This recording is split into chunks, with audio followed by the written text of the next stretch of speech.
어느 시골 마을에서 구멍가게를 운영했던 90대 할머니. 이 할머니에게는 가족에게도 말하지 못할 비밀이 있었습니다.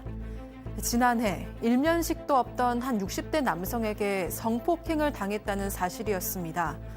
차마 피해 사실을 터놓을 수 없었던 할머니는 경찰 조사에서 기억이 잘 나지 않는다고 진술했고 1심에선 강제추행 혐의만 유죄로 인정됐습니다. 그런데 얼마 뒤 검찰이 이 사건을 재수사하기 시작했습니다. 가해 남성의 입에서 나온 한마디의 말 때문이었는데요. 결국 이 말은 원심을 뒤집는 단서가 됐고 1심보다 더 무거운 징역 5년이 내려졌습니다. 자신을 보호하려다가 되레 부메랑으로 돌아온 이 말은 무엇이었고 형이 가중된 이유는 무엇이었을까요? 자, 백 기자, 일단 60대 남성이 90대 어르신을 성폭행했다는 사건이네요. 네, 정말 충격적인 사건입니다. 지난해 여름에 오후 8시쯤에 한 60대 남성이 90대 할머니의 집에 들어옵니다. 다짜고짜 집에 침입해서 몸을 만지고 성폭행까지 합니다. 자, 심지어 이게 사건 발생 1년 전, 그러니까 사건 발생 1년 전에도 저렇게 찾아왔었다는 거죠. 그렇습니다. 이 남성이 사건 발생 1년 전에도 그 여성 그 90세 먹은 할머니 집에 찾아온 거예요. 와가지고 나도 혼자니까 같이 살자라고 제안을 했어요. 이 황당한 남자 아닙니까? 그러니까 할머니가 뭐라고 했냐면 지치를 발했어요.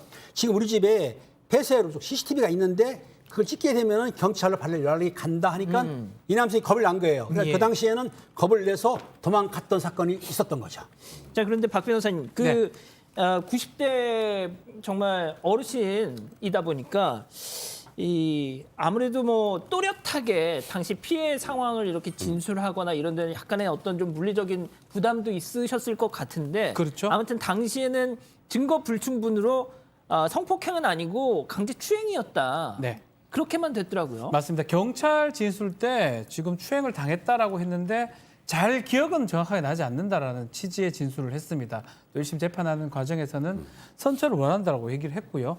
그래서 2심 항소심에서는 강간, 성폭행 강간을 인정할 증거는 부족하다라고 하면서 다만 강제추행의 혐의는 인정이 돼가지고 징역 3년 6개월에 벌금 30만 원이 선고가 됐습니다. 자, 1심에서 저렇게 이제 네, 1심에서요. 예, 1심에서 저렇게 판단이 나왔다는 건데, 자, 그런데요, 여기서 반전이 생깁니다. 이 가해 남성, 60대 남성이 남긴 말 한마디 때문에 원점으로 돌아갑니다. 과연 어떤 말이었을지 체크 포인트 짚어보죠. 합의에 의한 성관계였다. 자, 그러니까 피해 할머니는 추행을 당했다 이렇게 얘기를 하셨는데 네. 오히려 이 가해 남성이 그 할머니하고 나하고 합의에 의해서 그렇게 했던 거예요. 왜 이런 얘기를 했다는 거예요? 추행이랑 성관계는 완전히 다르죠.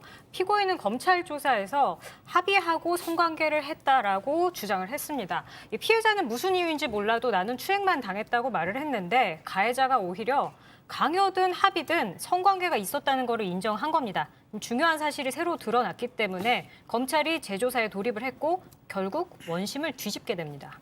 자, 그러니까 정작 이 피해를 입었던 할머님이 본인이 당한 피해를 오히려 그 수위를 낮춰서 얘기를 했다는 건데, 자, 팀장님, 그 구순을 넘기신 할머님이 그럴 수밖에 없었던 이유가 있었잖아요. 이유가 있습니다. 왜냐하면 당시 이제 시골의 조그만 마을 아닙니까? 그러니까 소문이 퍼지게 되면은 장사하기 힘들고 체면이 깎이니까 본인이 피해를 받지만 소문을 안 내려고 좀 성폭행보다는 추행이 약하니까 그렇게 진술했었던 거예요. 그리고 원심 재판할 때 문제는 피고인하고 피해자 있을 때 당시에 분리하지 않은 상태에서 같이 재판하다 보니까 피해자 입장에서는 또 분리가 안 되니까 진술하기 힘들었기 때문에 그냥 피해를 받지만 시행으로 덮고 넘어가려고 했던 것이죠. 예. 아니, 그러니까 다시 한번 정리를 하면 저는 이 동네에 그 90대 할머님 동네에 이런 사실이 알려지면 창피해서 그때 성폭행 당했다고 참만 말 못하고 추행만 당했다고 얘기를 했어. 이러셨다는 거잖아요. 백 변호사님, 영화 69세라는 영화 혹시 보신 적 있으십니까? 못 봤습니다. 그게 어떤 내용이냐면 딱 어르신들의 이런 사정을 다룬 영화예요. 그러니까 69살의 어떤 할머님이 20대 이 젊은 남성한테 이렇게 성폭력 피해를 당하는데 주변에 내가 이런 피해를 당했다고 얘기했는데 아무도 믿어주질 않는 거예요. 에이 설마 뭐 이러면서. 예? 그러니까 지금- 이런 이 수치심 네. 또 얘기하면 아이 그럴까요? 과연 이런 주변의 어떤 반응들 결국 그런 것들이 이렇게 할머님 스스로가 자신이 받은 피해를 확 낮춰서 얘기를 하게 만든다니까요. 그러니까 노인을 대상으로 하는 성범죄들이 지금 딱 앵커가 말씀하셨던 그런 몇 가지 특징들이 좀 있습니다. 그러니까 피해를 입었다고 주변에 얘기해도 잘 믿어주지 않는 상황이 연출되는 경우도 종종 있고요. 그리고 신고 자체를 굉장히 꺼립니다. 어르신분들이 수치심이나 또 이렇게 좀 작은 동네 같은 데서 이런 게 소문이 퍼지면 본인의 체면이 굉장히 떨어진다고 생각을 하시기 때문에 가해자 입장에서는 그러니까 노인을 성폭행하는 경우에는 내가 걸리지 않는다.